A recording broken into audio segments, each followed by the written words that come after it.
There's absolutely nothing subtle about this ship. No sleek aerodynamic profile, no hidden purpose. It's a bright orange cargo hauler. It's here to move crates with no time for beating around the bush and trying to make a grisly job seem fancier than it is.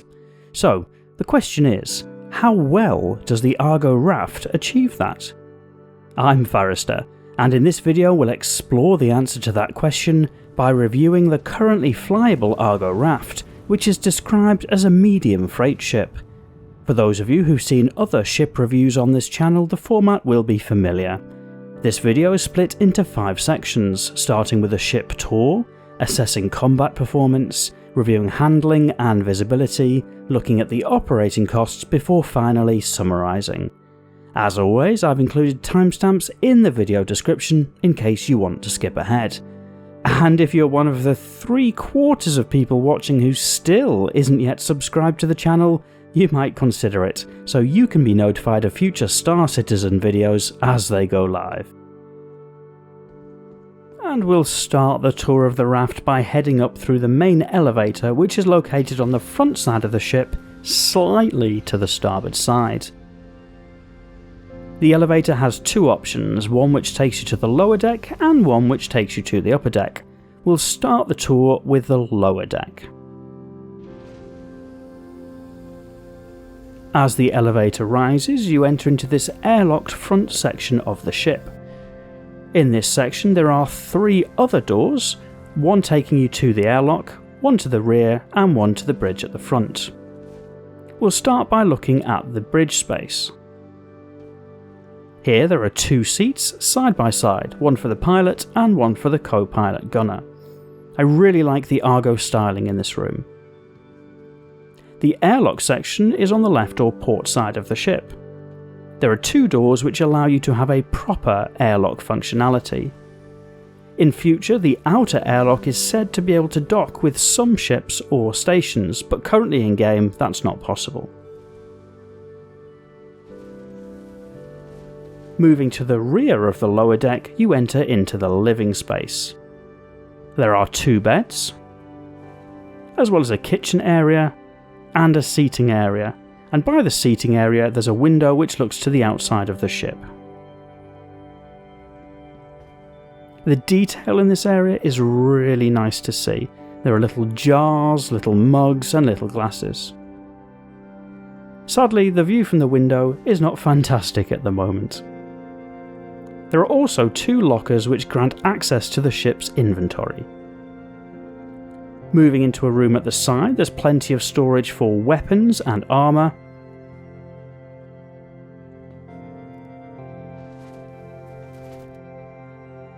There's also a small bathroom at the front.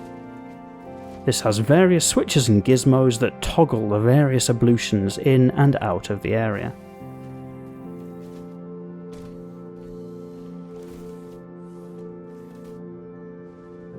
Finally, this room also holds a ladder to the upper deck.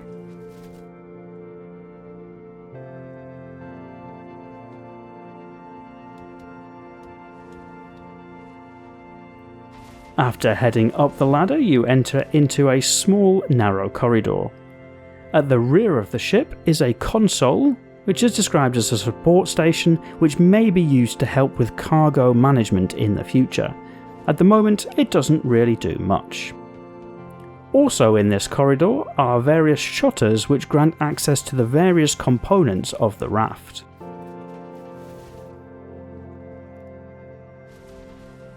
And then as we move towards the front of the ship, there's a final room on this upper deck which contains the various engine type gizmos, as well as that elevator which will take you to the lower deck or to leave the ship. Once again, there is some component access in here. When considering combat performance, it's probably fair to start by saying that the RAFT is not a combat ship, it's a cargo hauler. The armament, consisting of a remote turret armed with dual size 3 weapons, is primarily designed to be defensive in nature. It's hard work to hit small manoeuvrable targets, and not super powerful against larger enemies. The pilot is able to add 2 size 1 weapons, although they're not equipped as standard, so you'll need to buy your own. That gives a little extra firepower, but to be honest, it doesn't make a big difference. That said, it's a cheap upgrade, so probably worth doing. Defensively, the Raft carries two size 2 shield generators, which give a reasonable level of protection, but realistically this is a ship that you'll want to avoid fighting with, or consider hiring a bodyguard for. In terms of handling, the Raft handles like you might expect a cargo hauler would. It's slow, it's sluggish, and it's a little unwieldy. With an SCM speed of 135 meters per second, rising to a top speed of 840 meters per second, you're not going to be setting any record lap times with this thing. The one saving grace is that with the rotating VTOL engines, there's plenty of power to lift the Raft up off the surface of a planet or moon, and comfortably so, which may be even more useful in the future. And those VTOL engines also help somewhat to protect against bad flying, as if you get a little too close to the surface, you can rotate and boost up to give yourself some clearance. The visibility in the Raft is actually surprisingly reasonable, especially compared to the Freelancer series, which are direct competitors.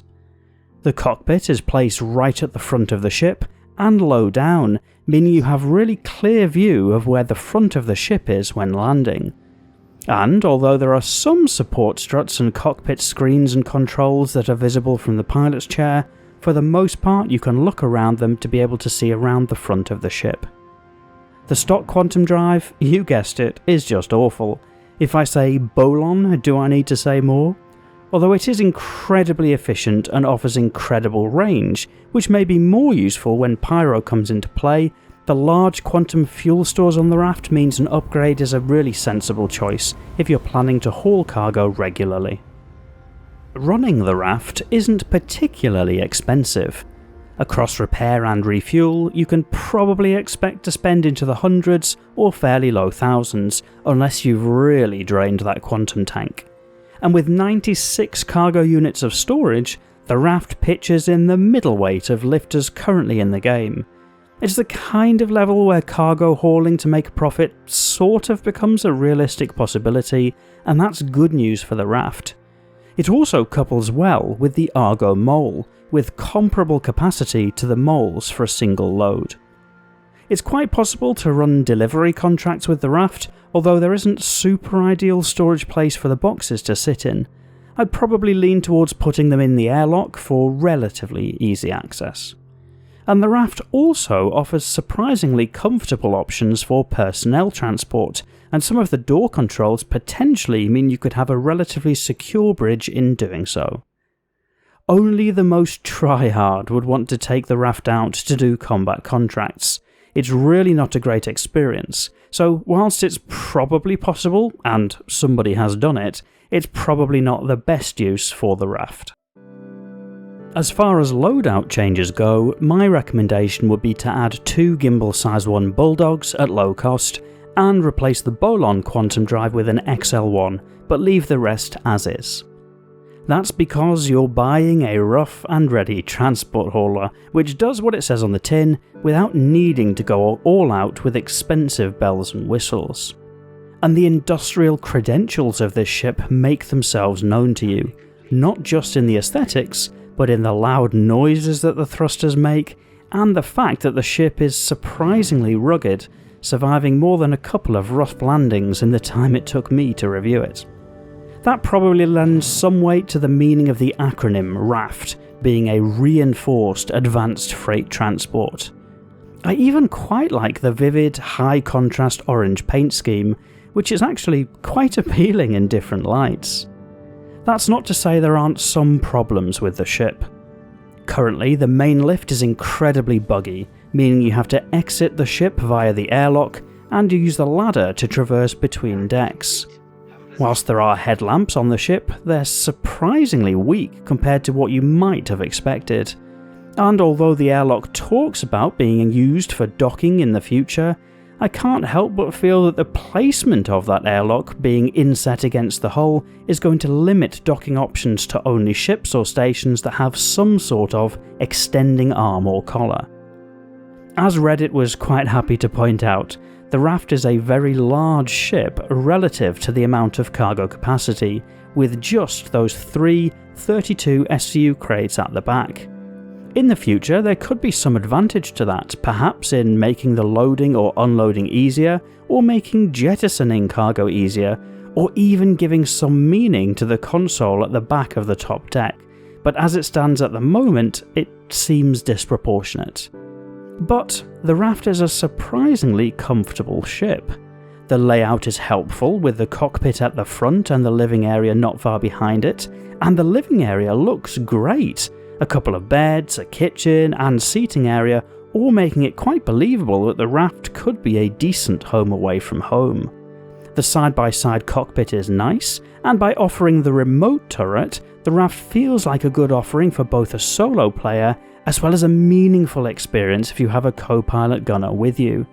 And the combination of VTOL and relatively powerful engines means that the RAFT would make a good option for both a surface-level hauler, transporting things up to orbit, or using those generous quantum fuel stores to make long trips in the future, without needing to make fuel stops. So that brings us to price. The RAFT will cost you 1.85 million Alpha UEC in-game, or around $125 of real cash. Although expensive, that's probably a fair price point for this ship. The natural competitor is the Freelancer Max, which is a little more expensive at 2.2 million Alpha UEC or $150. It offers more cargo storage, with 120 compared to the 96 that the RAFT offers, but at a higher price.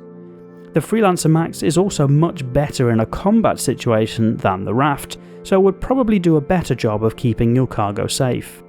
But, and maybe this is controversial, I think the RAFT offers a little more utility than the Max, having a stronger engine performance, as well as arguably a more comfortable long-term living environment, not to mention those incredibly generous fuel stores, which means you'll not need to stop as often. And it is a little cheaper too. So I think the price points are fair, although the out-of-game is still a lot of money to spend on a virtual spaceship, and there may be more compelling options in the future. Hull B, I'm looking at you. I'd also leave you with the thought that I really like the personality of the RAFT. Objectively, it has a lot of problems, but I had a little smile every time I got into the bulky orange ship that hauled. But tell me, what do you think of the Argo RAFT? I know a lot of you have been asking for this one, so I'm really interested to read your thoughts in the comments. And once again, if you're not yet subscribed, you really might consider it if you got this far, as I have a few more Star Citizen ship reviews you can expect over the coming months. It would also be really helpful if you press that like or dislike button to guide me as to what videos you're enjoying the most, so I can tailor them to you. Otherwise, and as always, thank you for watching.